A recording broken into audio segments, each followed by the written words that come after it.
Gilles Kepel, bonjour. Vous êtes spécialiste de l'islam et du monde arabe contemporain. J'aimerais avoir votre éclairage sur la crise entre l'Arabie saoudite et l'Iran. Alors, il y a eu 47 exécutions en Arabie saoudite, ce qui est beaucoup. 43 des exécutés étaient des opposants sunnites, radicaux, liés soit à Al-Qaïda, soit à Daesh, qui bien sûr, par leur appartenance tribale, sont beaucoup plus dangereux pour le pouvoir saoudien que ne le sont les chiites minoritaires.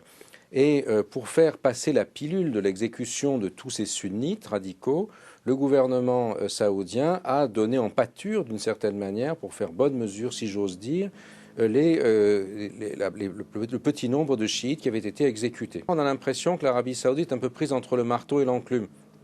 Entre le marteau d'une situation intérieure où ils sont obligés de lutter contre l'extrémisme islamiste sunnite, qu'un certain nombre de Saoudiens, d'hommes d'affaires saoudiens ont financé, qui a financé Al-Qaïda, qui a financé Daesh, qui se retournent aujourd'hui contre eux, et en même temps, avec en face d'eux le marteau de l'Iran, qui veut avoir une position hégémonique sur le Golfe. S'ajoute à cela autre chose aussi. Le prix du baril de pétrole est au-dessous de $40.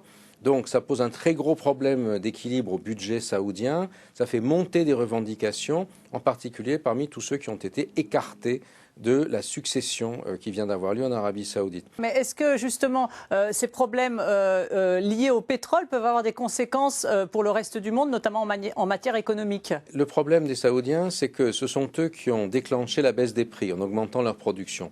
Pourquoi? Parce qu'ils veulent faire plier les États-Unis qui, en mettant sur le marché du shale oil, aujourd'hui menacent la suprématie saoudienne, la suprématie du pétrole du Moyen-Orient.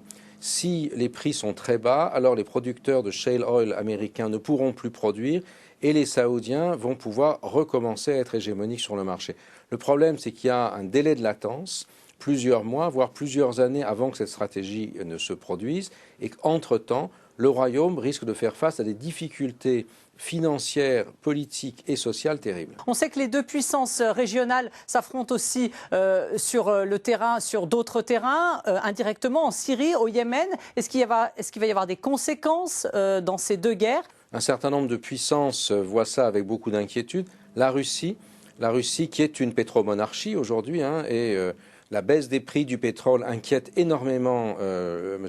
Lavrov. M. Lavrov, ministre russe des Affaires étrangères, s'est proposé de faire la médiation entre l'Iran et l'Arabie saoudite, ce qui est quelque chose d'assez extraordinaire. Ça veut dire que ce ne sont pas les États-Unis qui peuvent le faire. C'est une manière aussi de montrer que les États-Unis du président Obama se sont mis d'une certaine manière hors course dans la région du Moyen-Orient. Donc cela ouvre beaucoup plus les portes à Daesh. La crise diplomatique saoudo-iranienne concerne les deux pays, mais elle concerne aussi la région, puisque s'il y a la crise, avec cette intensité, la coalition contre Daesh ne pourra pas fonctionner.